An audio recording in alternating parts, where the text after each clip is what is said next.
Boa noite, amigos do Grupo Espírita Allan Kardec de Alvorada. A nossa gratidão pelo convite, pela oportunidade de estarmos nesta data, 35 anos de trabalho e de luz. Uma particularidade porque há uns 20 anos atrás, acredito, nos convidaram para dirigir um grupo da educação dos sentimentos nesta casa.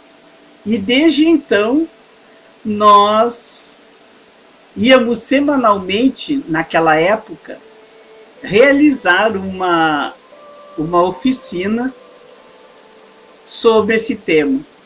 E foi nessa época que nós conquistamos e conhecemos todos os trabalhadores desta casa, no qual nós desenvolvemos sentimentos de amor. Então, muita gratidão a todos. Também faço parte desta festa de aniversário. Meus amigos, nós escolhemos o tema A Nova Era da Humanidade. E a era, ela é uma etapa de tempo, um ponto fixado que serve de base de um sistema cronológico. E é um período que começa com um fato notável, que se origina numa ordem de coisas. Então, nós temos a era cristã, onde foi a era do Cristo. Então, o fato notável foi o Cristo na era cristã. Temos a era espacial, onde as viagens interplanetárias, a era da tecnologia, esse boom tecnológico. Mas entre estas fases importantes da humanidade, ocorreram fases que oportunizaram estes momentos que marcaram as eras. Na era primitiva foi importante quando os homens idealizaram ferramentas construídas com pontas de lança, machados, e depois se organizaram para que pudessem desenvolver a agricultura quando o pensamento já evoluiu. Tivemos também, marcando era, a Revolução Industrial, que demorou uns 150 anos para reduzir a porcentagem de ocupação da mão de obra no setor agrícola, onde os homens já não precisavam mais desenvolver tanto a força bruta, e então os tratores, a obra no campo ficou muito mais agilizada pelo trabalho das grandes máquinas. A transformação, então, desse trabalho agrícola exigiu mudanças importantes. Neste espaço, quando a máquina ganhou espaço, tirando do homem a produção e dando ao homem também oportunidade de desenvolver mais o seu pensamento, a mulher também ganhou espaço para que o seu pensamento fosse também valorizado, já que tanto mulher e homem, nas suas diferenças, são dotados de inteligência e de valores próprios. Certamente, cada um, diante de estar no corpo de homem, o espírito, quanto no corpo de mulher, eles constroem e contribuem de forma igualitária para que a nossa sociedade seja mais ética, seja mais justa. E dessa forma, quando a mulher deixou de ser apenas mãe, esposa, dona de casa, quando ela entrou no mundo institucional, no mundo das profissões que eram destinadas apenas aos homens, a mulher profissional, então, tornou-se mulher política, buscando também funções que eram dadas apenas aos homens. Quando a mulher ocupou um espaço no âmbito profissional, a família mudou e a sociedade mudou. Então, iniciou ali uma era diferente, um novo marco, porque a mulher agora tinha condições de fazer seu projeto, porque o pensamento médico, o pensamento também cresceu do conhecimento humano, possibilitando à mulher o anticoncepcional para que ela pudesse decidir ter ou não ter filhos, ou o número de filhos que quisesse. Então, esses períodos todos que passamos foi revolucionários, né? Então, desde a família, a sociedade e em geral, eles cresceu e se oportunizou em momentos que favoreceram novas formas de viver. Mas nenhum progresso foi tão revolucionário, tão poderoso, quanto a internet. Então, os recursos que nós vemos da computação, que nos proporcionam a extensão planetária de agora transmitir informações e pensamentos e sentimentos entre bilhões de pessoas, tudo isso diante da velocidade da luz.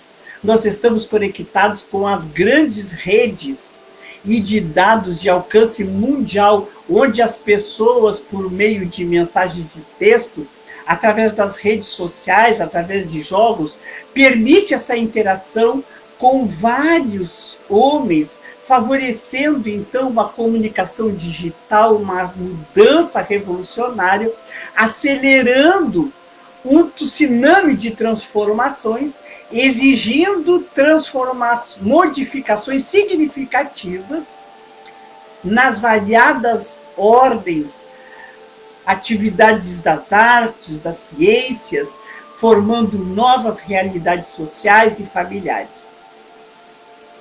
E essa multiplicação, esses novos modelos de organizações familiares, de comportamento, podemos dizer que nós estamos na era da internet, na era do Facebook, na era do Twitter. E certamente hoje, quando nós realizamos essa atividade, onde nós estávamos presos ao número de pessoas que fossem assistir o nosso trabalho. 25 pessoas, 10 pessoas, 40, 50, dependendo do número de cadeiras que a sociedade oferecesse em espaço físico. Hoje não, hoje nós lançamos um vídeo e não só os companheiros da casa assistem, mas também aqueles que se interessam pelo tema ou pela aquela pessoa que está transmitindo o tema, se favorece daquele momento para refletir conosco. Mas essa construção do século XXI, dessa nova era, tem como imperativo o sucesso e o prazer. Porque nós estamos ainda com a predominância da materialidade, pois ainda estamos na Terra, num mundo de provas e de expiações. Certamente buscando este novo momento, uma era mais voltada para a espiritualidade. Então, quando nós vemos indivíduos ainda voltados ao prazer, onde a cultura é não sofrer, a buscar solução para os conflitos, a suprir todo o sentimento de incapacidade, de vazio, através de substâncias, buscando nos vícios, sejam ilícitas ou não, nós constatamos, então, todas as inquietações contemporâneas advém desta incapacidade de amar o outro, o diferente, a incapacidade de absorver e de fazer com que este momento difícil que estamos passando possam ser vivenciados como uma experiência evolutiva e saber entender por que estamos passando este momento de crise e de incapacidade, de dor e de constrangimento. Então, quando nós não somos capazes de vivenciar a dor, a prova, a expiação, o vazio existencial se coloca como impositivo, como desafio para buscar uma solução fácil de vencer aquela dificuldade. Então, nós buscamos, através do imperativo, das substâncias, aquilo que vai nos tirar ou anestesiar os nossos espíritos, quando nós deveríamos nos experienciar o momento de dor para crescer. Não num sentimento masoquista, mas num sentimento de repensar o porquê da prova, ressignificar por que estou diante da dor, ressignificar o momento do vazio, pensando por que na nossa casa, por que no nosso lar, por que conosco. Então, diante deste mundo, deste momento, onde nós nos separamos pelas raças, pelos níveis monetários, pelas escolhas que o outro faz, no âmbito político, no âmbito existencial, onde as violências, as perseguições, as apropriações indébitas, essas fugas espetaculares, tudo isso são impositivos para que os homens se separem na atualidade.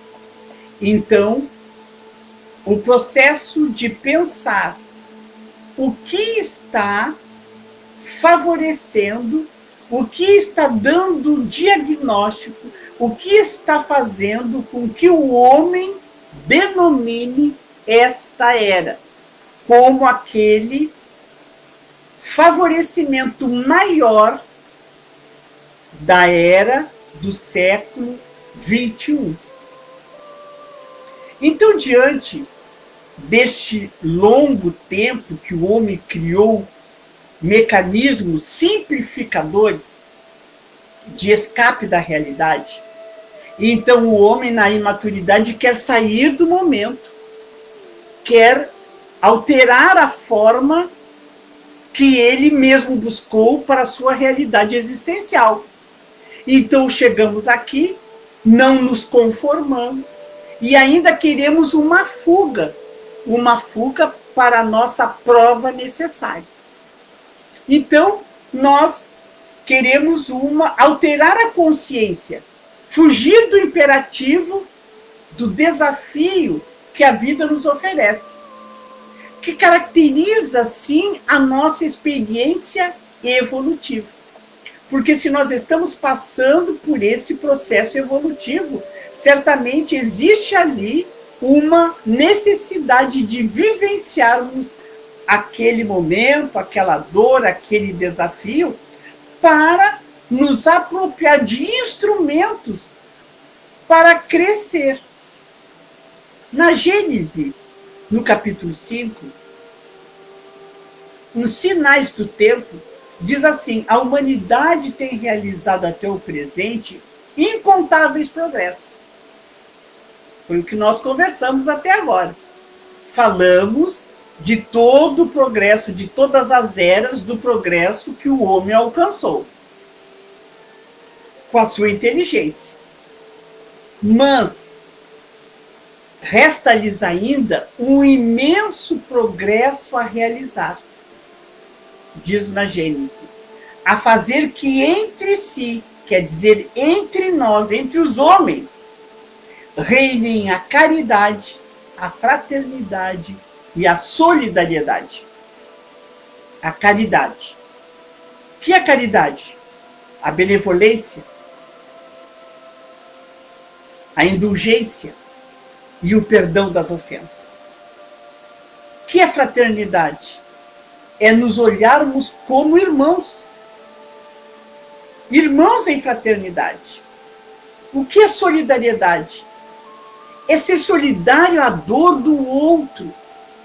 para que possamos todos assegurar o bem-estar moral. Fala-nos no parágrafo seguinte, na Gênese, que não poderiam consegui-lo nem com as suas crenças, nem com as suas instituições antiquadas, que são restos de outra idade, boas para certa época, suficientes para um estado transitório, mas que, havendo dado tudo o que comportava, seria hoje um entrave. Querendo nos dizer ainda que, para isso, faz-se necessário destruir tudo que superexcite o orgulho e o egoísmo. Então, vamos pensar nas nossas instituições, na forma como nós nos relacionamos enquanto homens, enquanto irmãos de caminhada. Que reine entre nós a caridade, a fraternidade e a solidariedade. Como são as nossas instituições? Certa vez, um companheiro de caminhada espírita nos contou que era dia de distribuir cestas básicas na sociedade espírita. E como aqueles que buscavam as cestas básicas já sabiam a dinâmica da casa e se postavam em fila. E chegou uma família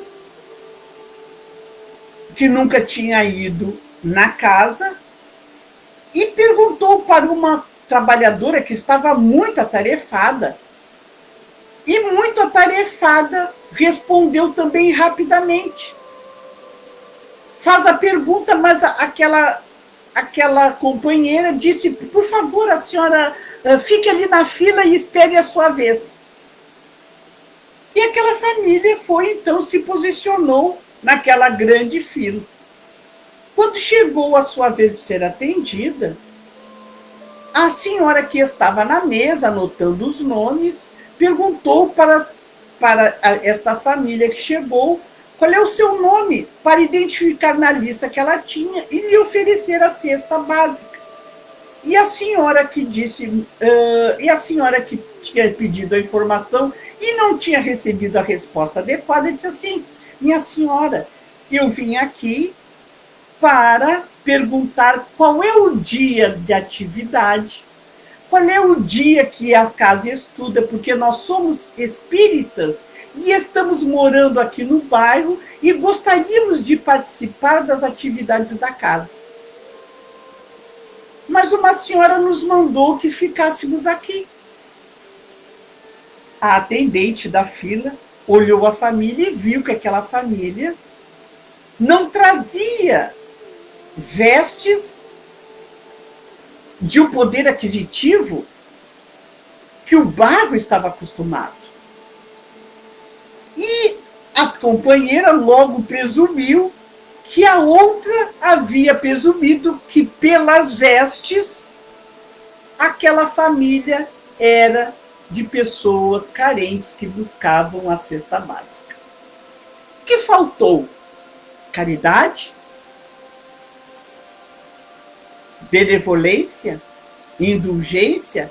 Perdão das ofensas? Para os dois lados. Para aquela família que se viu colocada numa fila sem estar procurando auxílio, perdão para aquela trabalhadora que estava talvez atarefada, ou aquela trabalhadora sem pensar olhou aquela família e disse: essa é uma família de carente, pediu que aquela família ficasse na fila. O que faltou? Fraternidade? Escutar com atenção, colocando-se no lugar do outro. Faltou solidariedade?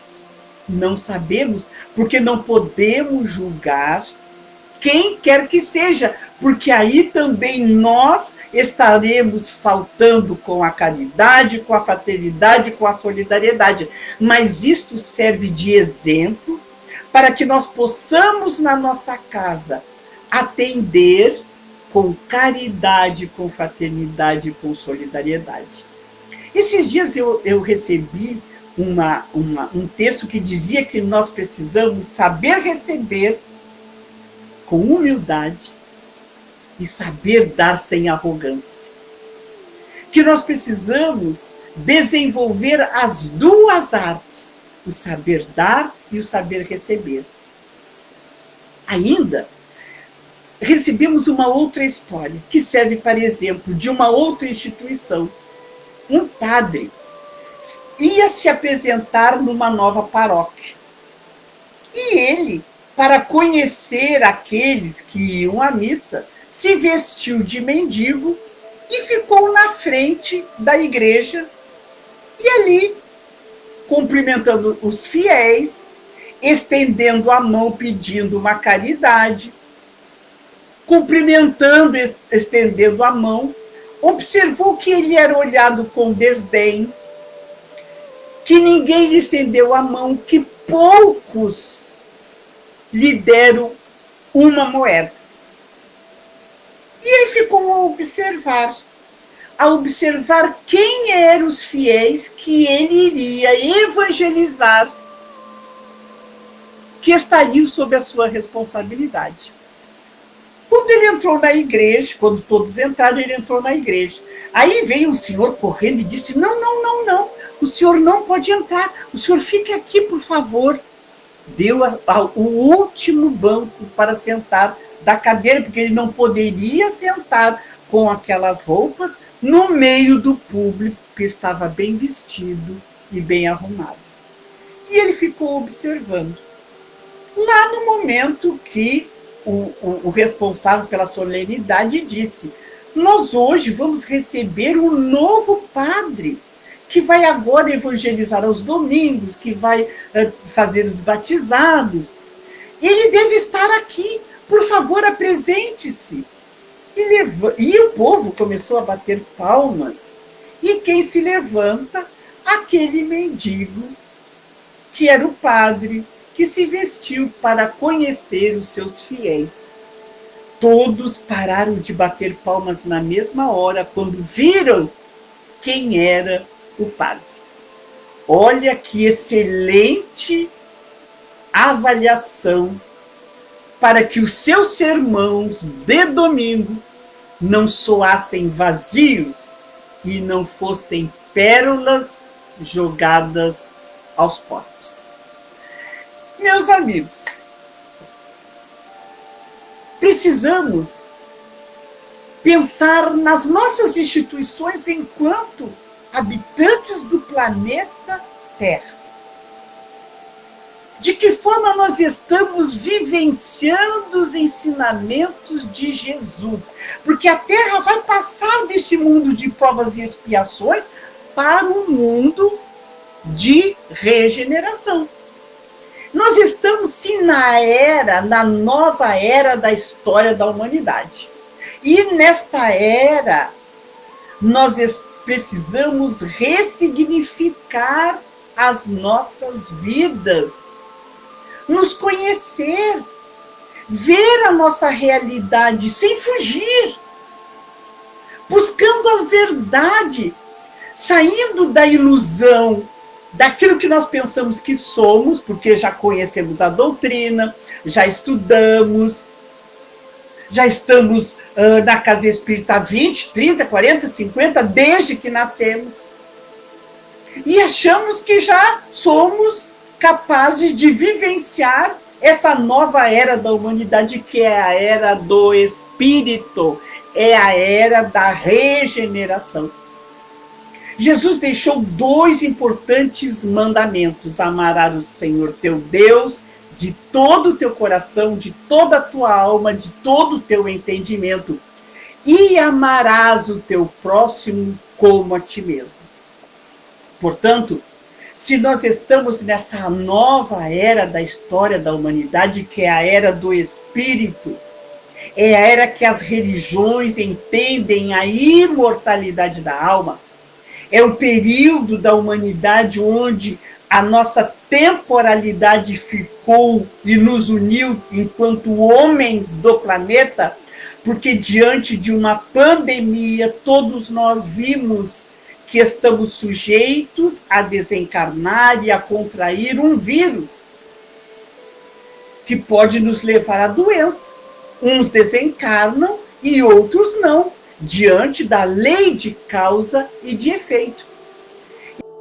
Então, temos olhos de ver e ouvidos de ouvir, porque o Espiritismo, dentro da lógica e da razão, como nos diz Allan Kardec na Revista Espírita de 1861, que diz que o Espiritismo tem duas causas preponderantes. A primeira é que torna felizes aqueles que o conhecem. Então, a primeira é aqueles que conhecem, que compreendem e que o praticam. Conhecer não quer dizer compreender. Conhecer e compreender não quer dizer praticar. Então, Kardec, que é lógica, que é razão, que é pedagogo na excelência, soube dizer que a primeira é a que torna felizes os homens que conhecem a doutrina, que é a doutrina de Jesus, na compreensão da imortalidade da alma, da reencarnação, da lei de causa e efeito, da mediunidade, ter essa compreensão, mas também praticar. E certamente ele diz que, como tem gente muito infeliz na Terra, esses infelizes serão aqueles que vão propagar, porque aqueles que conhecem a doutrina, aqueles que compreendem e que praticam, serão aqueles que vão compreender a sua realidade espiritual. São aqueles que vão ressignificar a sua existência. Serão aqueles que vão dar objetivo às suas vidas. E diz Kardec que o segundo é que o Espiritismo não pode ser derrubado porque não está diante de uma só cabeça, de um único foco.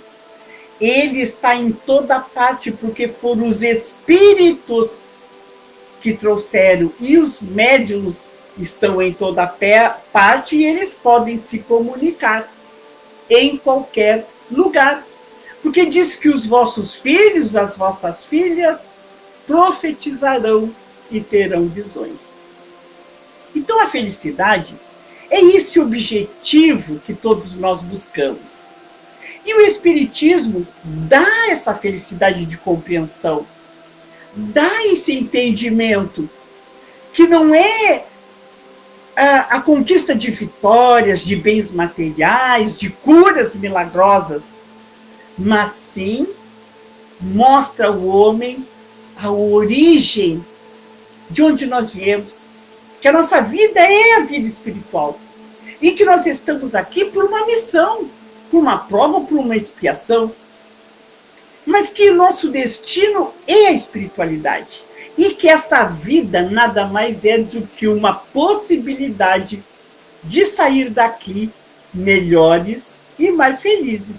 A doutrina espírita nos diz que não são riquezas que nos fazem felizes, que não são os cargos de presidente, de um médium especial da casa, que dá ao homem a sua felicidade. De ser presidente, de ser vereador, de ser deputado, cargos passageiros.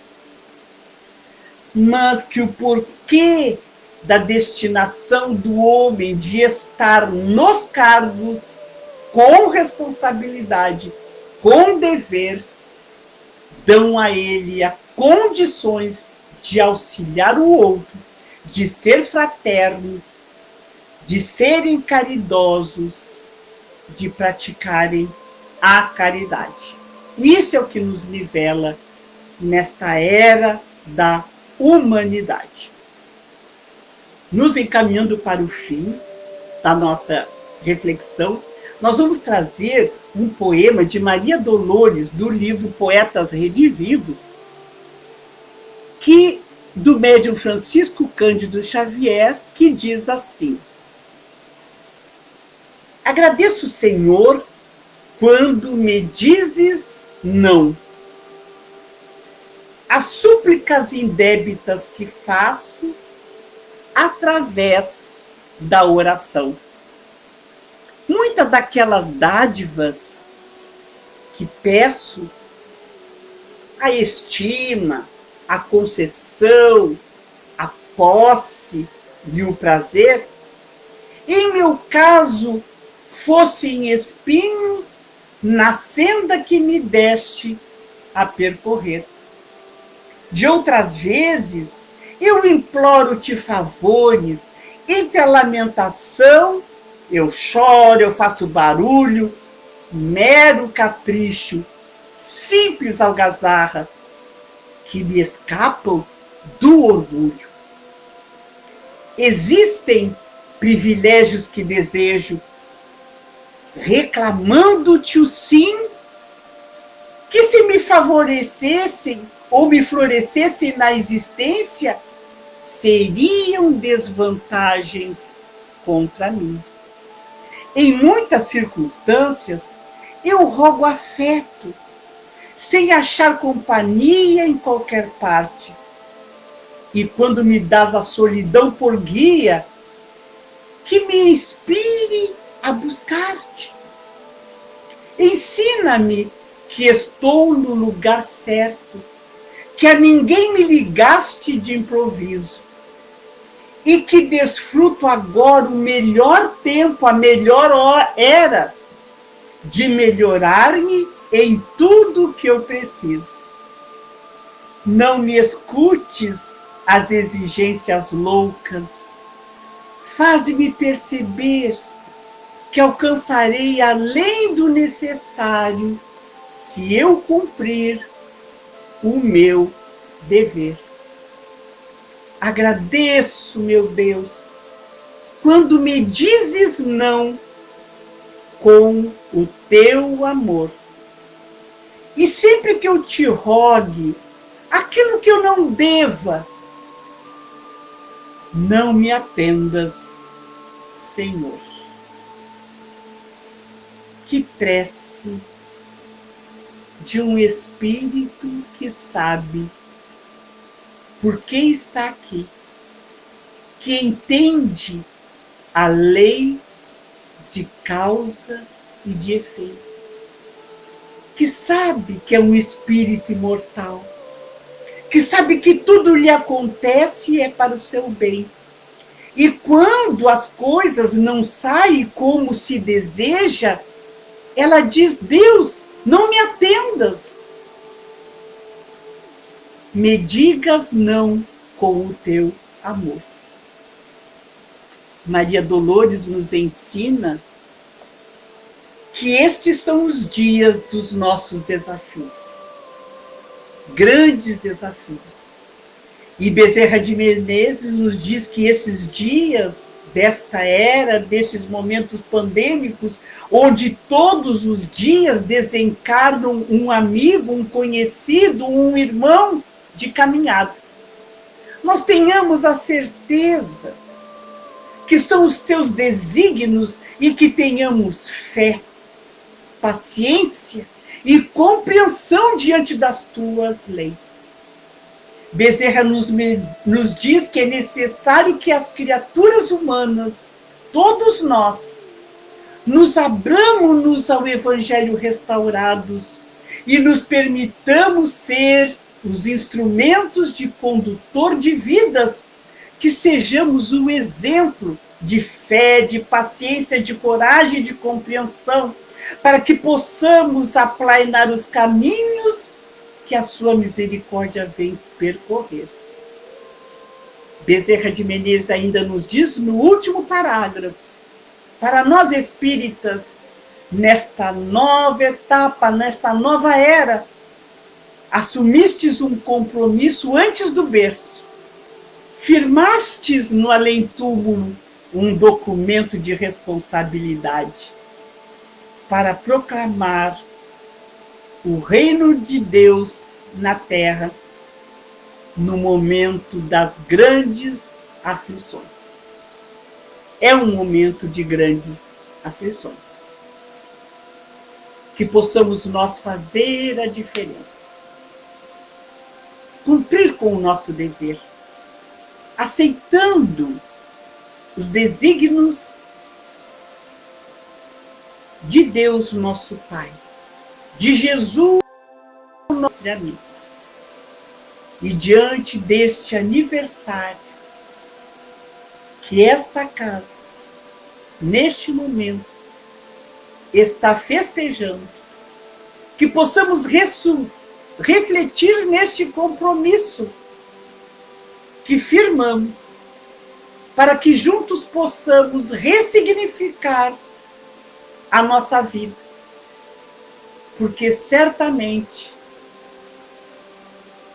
este momento vai significar muito na consciência dos nossos espíritos. Muito obrigada a todos que nos assistiram. Um abraço no coração de cada um. E até uma próxima oportunidade, se Deus quiser. Obrigado.